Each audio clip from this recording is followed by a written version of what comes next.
আসসালামু আলাইকুম সবাইকে। এখানে ডিম নিয়েছি 5টা।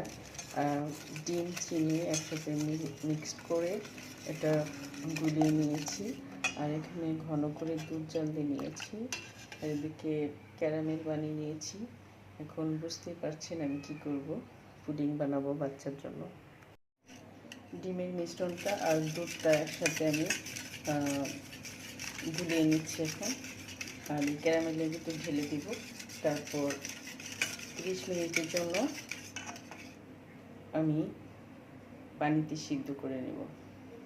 আমার পুডিংটা হয়ে গেছে, এবার আমি প্লেটে ঢেলে নিব। দেখি কেমন হয়েছে।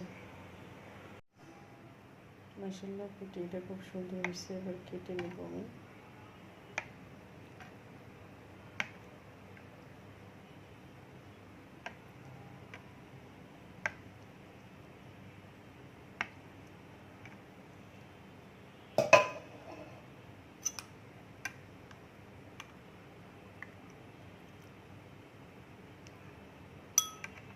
পুডিংয়ের লুক।